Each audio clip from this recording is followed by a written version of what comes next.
Have you ever felt stuck in negativity, wishing you could find more joy in everyday life? What if I told you there's a simple yet powerful way to increase your happiness? It's called gratitude. And no, it's not just about saying thank you. Today, we are diving into the secrets of cultivating gratitude every day that will transform your perspective and ultimately your life. Stick with us. Hey everyone, John here. Hey everyone, John here. Hey everyone, John here. Hey everyone, John here. Hey everyone, John here. Welcome to the Leaders Leading Leaders podcast. Hey everyone, John here. Welcome to the Leaders Leading Leaders podcast. In this episode, we are going to uncover some practical ways that you can apply gratitude to your everyday life. I think one of the biggest misconceptions around gratitude that it's just about saying thank you or being polite.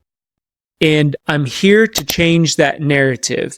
So if you are one of those that maybe saw the title of this episode, listen to the introduction, and you're like, John, I practice gratitude. I do things every day. I say thank you. I'm polite to everybody. I treat everybody as I want to be treated.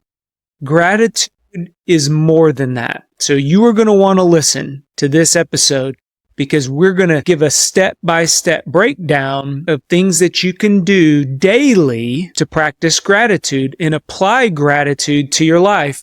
And I'm going to challenge you to take one of them and implement it tomorrow. So take out your pens, take out your journals. You're going to want to take notes for this one because this is going to be jam-packed with ideas and tricks that I have implemented in my life throughout the years. Now, I don't do each one of these every day, but I take at least 3 of them and implement them every day.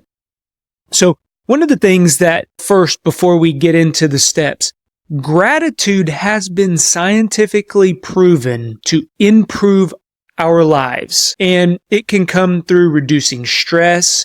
It can come through increasing our relationships. As human beings, it's natural for us to develop fellowship and relationships with people. It may not be in an in-person, face-to-face environment. Now, with the implementation of virtual meetings, the Zoom platforms, FaceTime, we are able to connect with people without having to be co-located. So it's more important now that we practice gratitude and we ensure that we're nurturing those relationships. Our network is our net worth. And as we increase that network, there's only so much time to go around. But today, I'm going to show you how just simple daily practices can help you continue to nurture those relationships. So that way, one day, you just never know when you will come across somebody and they're going to be like, you've really changed my life. I remember whenever you sent me that thank you, when you showed me appreciation, I felt heard and I felt appreciated. That's one of the things that, people ask me all the time. How do I practice gratitude, especially when times get tough? We are going to discuss gratitude isn't just for when things are going well in your life. It's probably more important that you practice gratitude during the challenging times, during the tough times in your life. And that correlates back to increasing the happiness in our lives, increasing the resiliency. So let's dig into the first topic. And today, it's going to be a lot of practical applications that you can take away from this episode to implement some gratitude in your everyday practices. This first one are just small daily tips and tricks that I do. And one of the first ones is my morning habit. Before I get out of bed every morning, after I've hit that snooze on the alarm clock or I've turned it off and I've decided, John, you need to get out of bed, I say 3 things to myself that I'm grateful for. Could be that the sun's shining today. I love when there is sunshine. I love to get outside, feel the sun on my face. It could be that there's warm weather today. Could be for the health of my family and friends. Whatever that looks like to you, 3 things that you are grateful for. And you don't have to do it in bed. You can get out of bed while you're having your cup of coffee, write down in your journal 3 things that you're grateful for, or just reflect before you get on your phone, before you open up your screens, 3 things that you are grateful for. Again, this doesn't have to be big things. It can be those small everyday things that you are grateful for. I'm grateful for that it's not raining outside and I have a lot of walking to do in between buildings at work. I don't know what that looks like, but 3 things. It's going to kickstart your day, put you in that positive mindset to make sure that your first interactions of the day with others are going to be assuming positive intent, and you go into that interaction with a full heart and a positive mind. The other thing that and this is going to seem silly, I'm just going to say that out front, but it works. So I don't know how many of you had a swear jar growing up. Every time you said a curse word, you would put a penny or put a nickel or put a dollar, whatever. I was poor, grew up poor, so we used pennies. I didn't swear a lot, but we didn't have a lot of money. Now, my brother, he was a different story. He just didn't know how to filter what was coming out of his mouth. He still doesn't know that. But where I'm going with this is, instead of a swear jar, recommending having a gratitude jar. And you can do this even with your roommates, with your family, with your children, with your significant other. You got a gratitude jar. It's sitting out somewhere where everybody can see it. And every day you write on a Post-it note or a scratch sheet of paper what you're grateful for, and you just drop it in the jar. So this does 2 things for you. One, as you're dropping notes, pieces of paper into the jar, you're seeing that jar fill up. So every time I walk past the jar, I'm like, there is a lot of things that we are grateful for. It's that visual cue, that visual reminder that life is good. We got a lot of things that we're thankful for, and that jar fills up. The second thing I want you to do with that jar is at the end of the month. I don't want you to do it daily. I don't want you to do it weekly. I want you to see it fill up. That's one of the significant pieces of this particular daily task is, 1, you're seeing the jar fill up with gratefulness, gratitude notes. 2, at the end of every month, you can even do this at the end of the year. You pull out the notes, you lay them down, and you read them. Now, if you're doing this with your family or your kids, you can have them put their name on it, but you can probably figure out by their handwriting. I do chicken scratch, so everybody's going to know my notes. But more importantly, you go around and you have everybody read them. It is a great exercise to do after dinner, on the weekend, on Sunday, maybe after church, or whatever you do in the daily routine that you have. It's just a great exercise. You can do this in a team environment at work. Have a gratitude jar, and at your team meeting or quarterly, at your quarterly meetings that you have, you can take it out and just read them. It makes you feel so good. And that's one of the purposes of these daily things, is to continually remind ourselves about the things that we are grateful for. So the gratitude jar. And then the last thing with a daily task reminder is to set that gratitude reminder on your phone. It could be an alarm. It could be just a ding that goes off on your computer. You can schedule a reminder in your calendar that during certain parts of the day, you just pause and reflect. Go back to your journal and you can read the 3 things that you wrote down in that morning. Or if you don't do that in the morning, this can be your opportunity to just pause in the middle of the day and write down 3 things that you're grateful for that have happened during that day. Okay? So again, don't overthink this. I don't want us to overthink these exercises, because when we do that, we don't get them done. Keep it simple. KISS principle, KISS. Keep it simple, student. I won't say what else it stands for, but keep it simple. Keep these things on our forefront. One of the things that this is going to help us with is that gratitude doesn't just need to show up when there are big things that are happening. This will allow us to practice gratitude for the small things that are going on every single day. And it helps us begin to implement these practices and turn them into habits. You with me? All right. So that's the first thing that I wanted to talk about. And that is implementing just those small daily practices.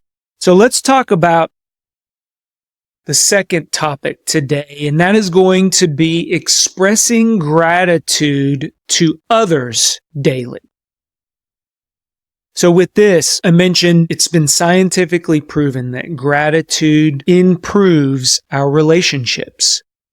Now think about that. How does gratitude improve our relationships? Common sense would tell you the more we tell people we appreciate them, the better they feel. The better they feel, the more they want to be around us, right? The more we want to be around each other. That makes sense. But think about it this way also, that if we show somebody else gratitude, if we are outwardly expressing our gratitude to others, what do you think they're going to do? They're going to say, you know what? John's always expressing gratitude. Maybe that's something that I should pay forward. So this is going to exponentially expand our influence as leaders, our influence as parents, our influence as, ordinary people walking around, business owners, students, whatever that looks like, teachers, mothers, grandmothers. I can, just think back the good memories that I had of my grandmother when every time we came into the house, she would give us a big hug and tell us that she loved us. Why do I remember that? Because it created an emotion in me, and I'm getting goosebumps now. And my grandmother's been gone for over a year, and my grandparents, I was lucky to grow up around them and visit them in summers, and all of them just had this enormous amount of gratitude that they gave us as their grandchildren, but they also displayed it to others. And as I was thinking about this particular topic, they were the first ones that brought to my mind how I wanted to emulate them, how I wanted to pay it forward, and they led by example. So here's some of the things that they used to do, because texting wasn't back then, but I mentioned the hug, and they didn't just hug us, they hugged everybody. We were a family of huggers, and sometimes people would, shy off a little bit, but it still was something that we did every day. So I want you to understand that this may feel awkward at first.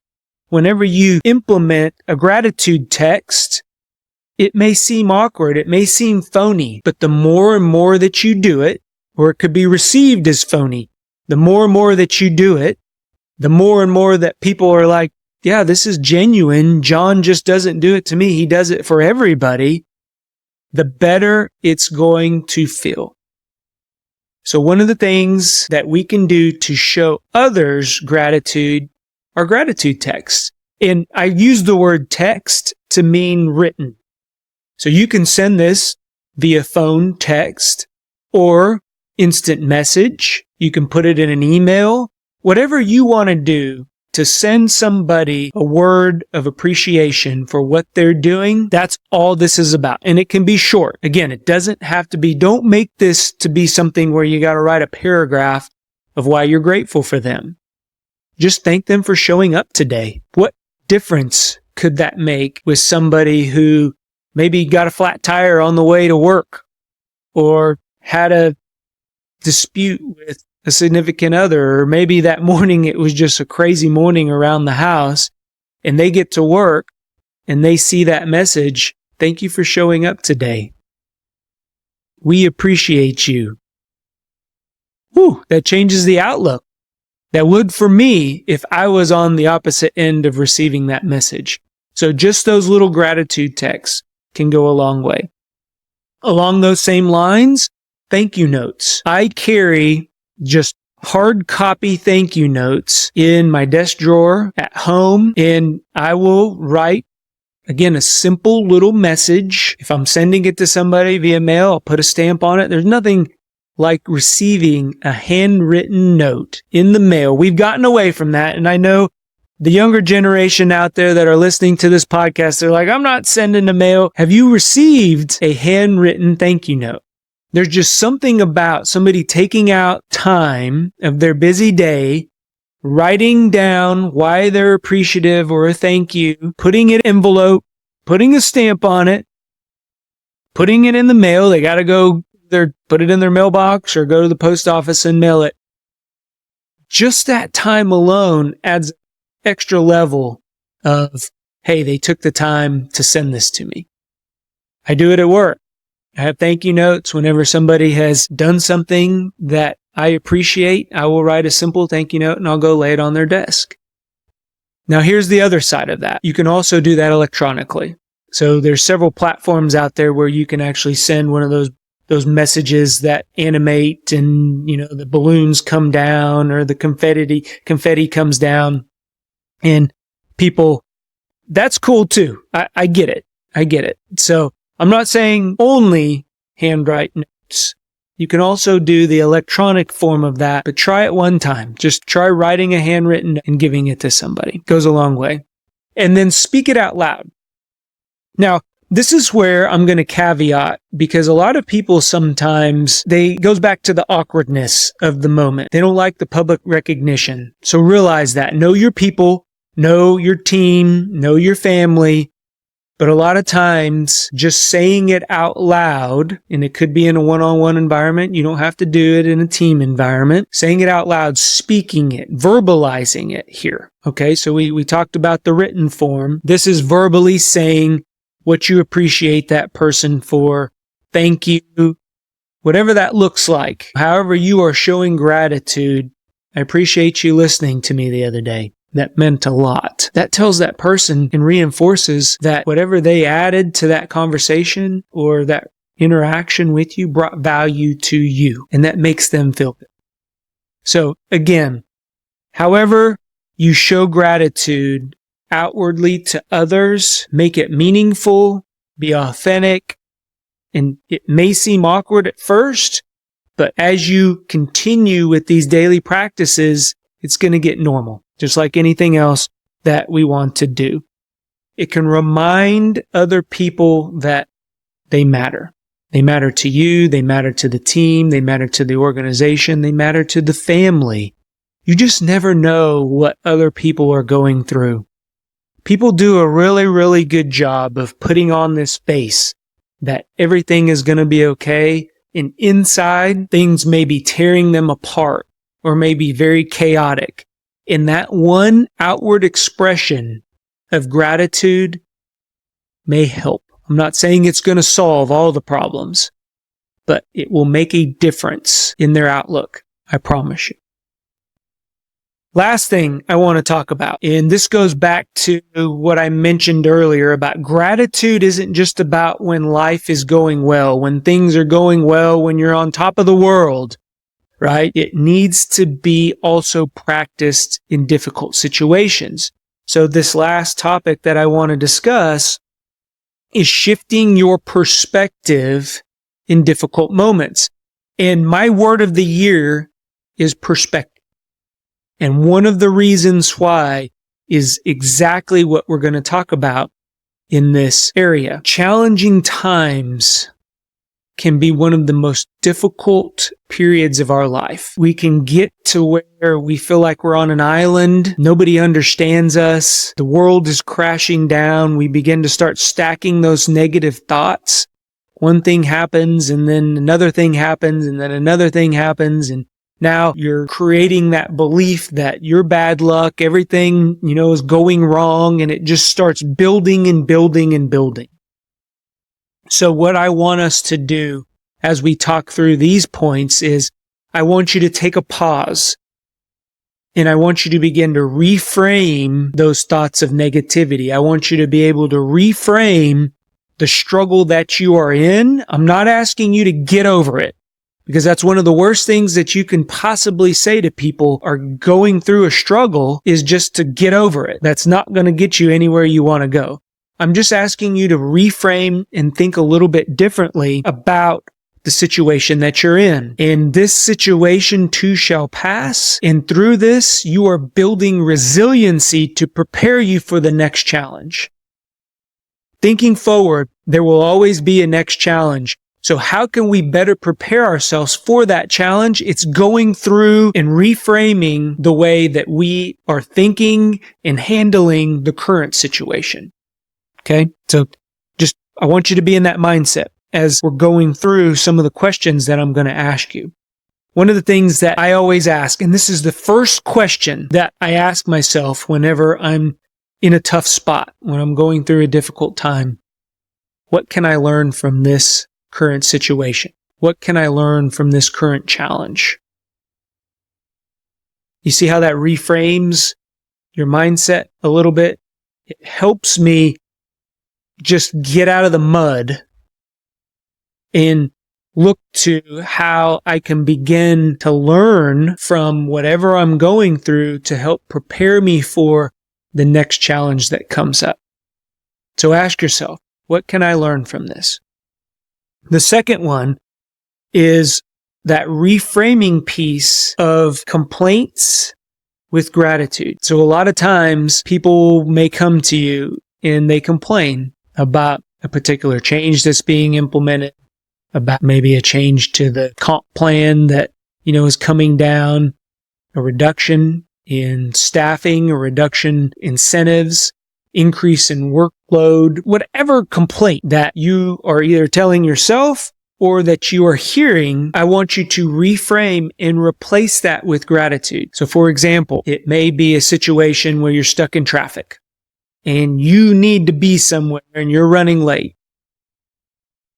You're in traffic, people are bumper to bumper, they're honking at you, or somebody cuts you off, and immediately you go into, why are they cutting me off? Why am I stuck in traffic? Why me?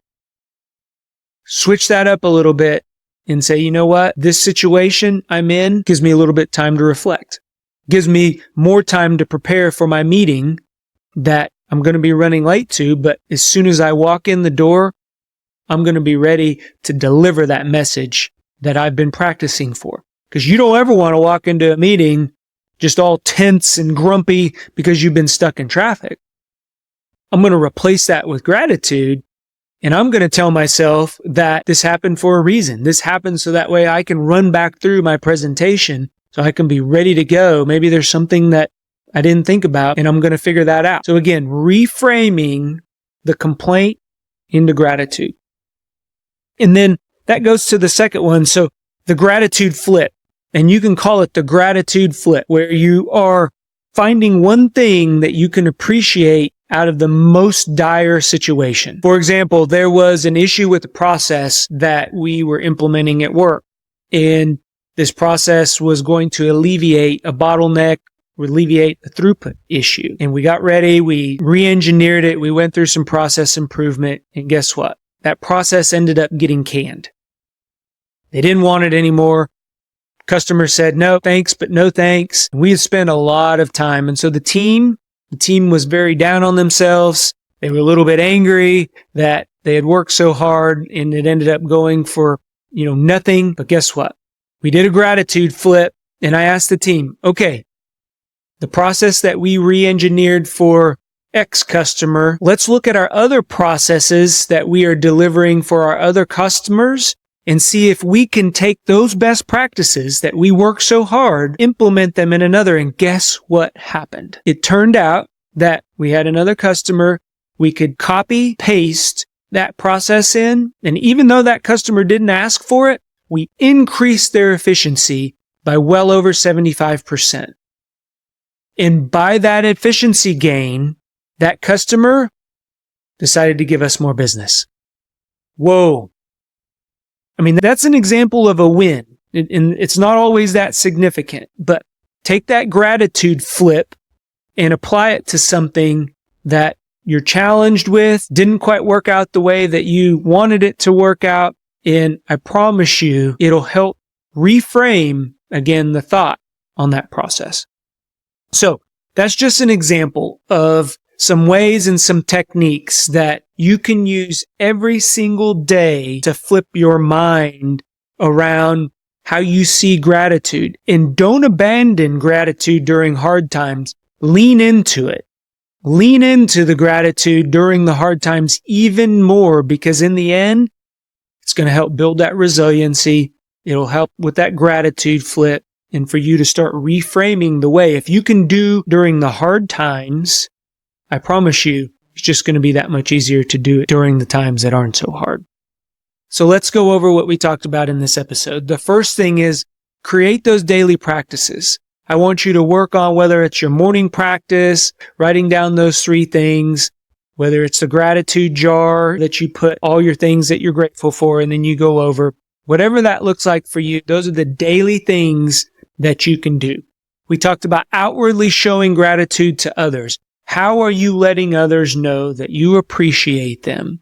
Is it through the thank you notes? Is it through the texts? Whatever that looks like for you, implement at least one thing. And then the last thing that we talked about was showing up in hard times, working through the hard times with that gratitude flip, looking at it just with a little bit different perspective. And one final thought that I will leave you. I'm not pretending that everything will be perfect by using gratitude, but what I am recommending is adding in those daily practices, flipping your mind about how you think about gratitude. It's not just saying thank you. It's not just being polite. It's how we make others feel, and in turn, that increases our value to the relationships that we want to cultivate and nurture. I hope this helps somebody today. I believe that you can show and implement gratitude in your everyday life. Go be great. We'll talk to everyone later. Bye-bye. If you like what you're hearing, do us a favor. Click on that subscribe button. Give us a thumbs up or leave a comment. That lets us know that what we are putting out benefits you. If you want additional information or resources or learn how to work with me, head on over to thejohnespinosa.com, because when we become better versions of ourselves, it helps us get others to where they're going. Go be great.